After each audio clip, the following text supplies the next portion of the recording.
Alex Eala was ranked number 153 in the world, standing inside a tunnel at Flushing Meadows with her racket bag over her shoulder, and she had just lost the match that was supposed to change everything. It was August 2024, the final round of US Open qualifying, and Eala was just one victory away from reaching her first Grand Slam main draw. She had taken the opening set 6-3 against Elena-Gabriela Ruse, a 26-year-old Romanian ranked 31 places above her, and for a moment, it looked like the door to the biggest stage in tennis was finally opening. Then the second set happened. Ruse stormed through it 6-1. Eala needed a medical timeout, and with the deciding set tied at 3-3, the Romanian found another gear while Eala simply could not find an answer. Ruse closed it out 6-4. The Romanian walked into the US Open main draw. The Filipino teenager walked away and had to figure out what had gone wrong. 2 years later, almost everything has changed. Alex Eala is now ranked number 20 in the world. She owns a WTA 500 title. She has defeated Iga Swiatek on center court at Wimbledon. And she has collected 7 victories over top 10 opponents in a single season, putting her among the tour leaders alongside Elena Rybakina and Alina Svitolina. Now, on August 15th, inside the Lindner Family Tennis Center in Mason, Ohio, Eala is set to step onto grandstand as the number 17 seed at the Cincinnati Open and look across the net at the same woman who shut the door on her 2 summers ago. If you believe Alex Eala is ready to settle the score, comment 100% below, because this is not the same matchup. It is not even close. But the memory of that night in New York still carries a weight that rankings alone cannot erase. And that is exactly what makes this second round meeting so fascinating. To understand why, we have to go back to what Ruse actually did in that 2024 qualifying match, because the details matter. The Romanian didn't simply outlast a teenager that night. She identified a weakness as the match unfolded and then systematically attacked it. In the opening set, Eala was dictating with her forehand, taking the ball early and redirecting pace from the left side of the court with the kind of flat, penetrating strokes that can be devastating on hard courts. For nearly 40 minutes, she looked like the better player, because she was. But Ruse noticed something important. Eala's serve wasn't hurting her enough. The first serve percentage was respectable, but the pace was manageable, and Ruse was becoming increasingly comfortable reading the placement. So she changed her approach. She stopped donating cheap points on return, extended the rallies, and transformed the match from a pure ball-striking contest into a physical battle. The second set became a demolition because Eala didn't yet have a reliable plan B. Once her forehand stopped producing clean winners against a Ruse who had moved several feet behind the baseline and was retrieving everything, Eala began pressing. She tried to force shots that weren't there, the unforced errors started piling up, and the medical timeout only added to the physical and psychological pressure. By the time they reached the deciding set, Ruse had all the momentum while Eala had very little left in reserve. That blueprint matters because it exposes the specific weakness Ruse successfully targeted, and it raises the biggest question surrounding the Cincinnati rematch. Has Eala fixed it? The answer, based on the evidence from the season since that loss, is complicated. One thing is clear: Alex Eala's serve has improved dramatically. The raw numbers tell the story. In 2024, she hit just 4 aces across the entire season. In 2025, that number jumped to 23. And through mid-August 2026, she has already produced 56 aces and counting.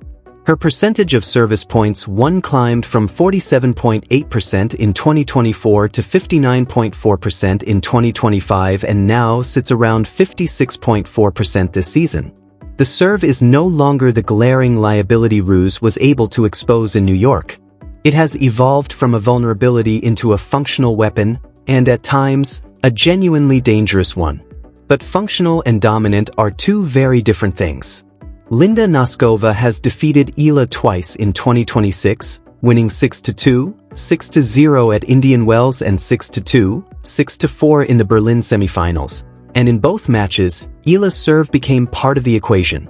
Then came Belinda Bencic's 6-4, 6-0 victory over Eala in Toronto just days ago. When opponents can neutralize Eala's ground strokes and apply sustained pressure on her service games, That part of her game still deserves attention. The real question is whether Ruse, at her current level in 2026, can generate the same kind of pressure that worked so effectively 2 years ago. So let's examine where Elena-Gabriela Ruse actually stands right now.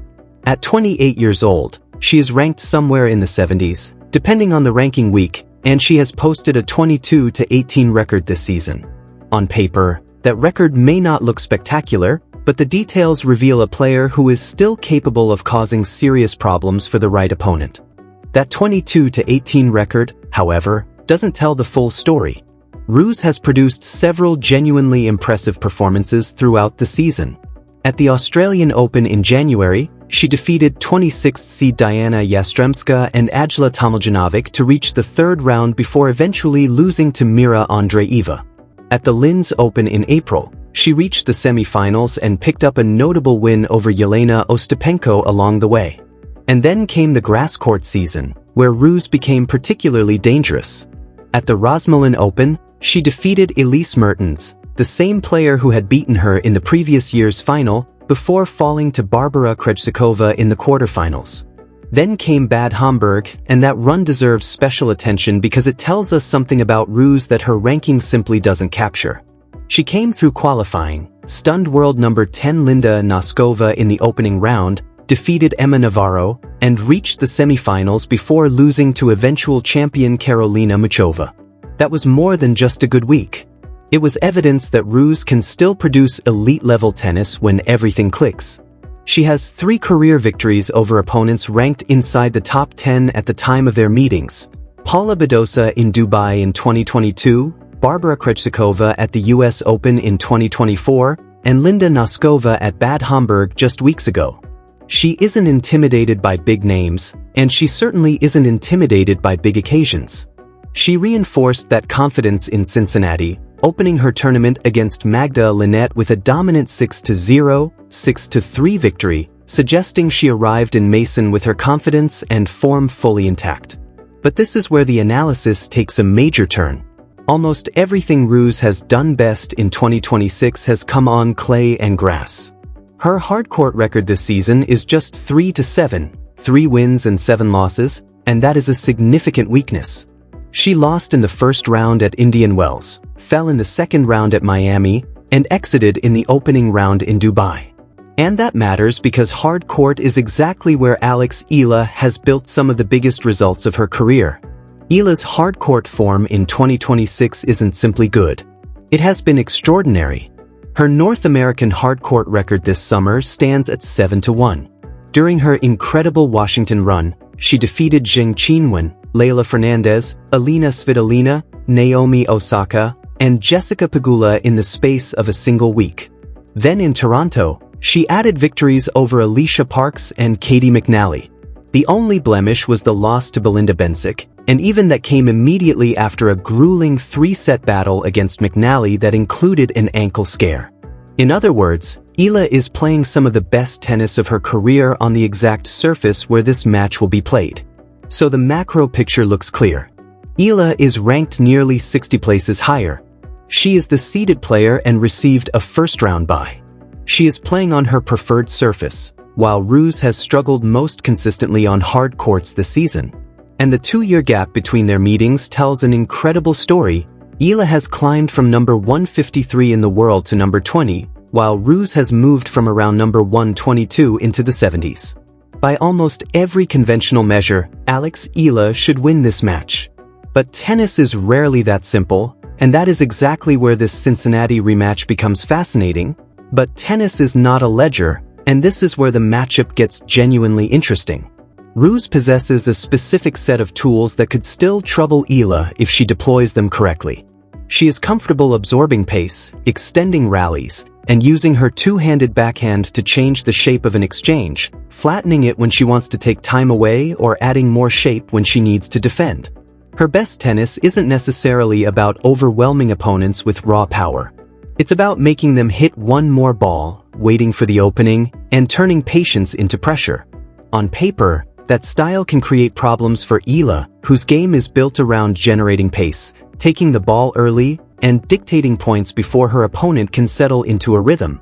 If Ruse can reproduce the blueprint that worked in the 2024 qualifying match, slow the tempo, absorb Eala's forehand, extend rallies beyond 7 or 8 shots, and turn the contest into an endurance test, she absolutely has a path to victory.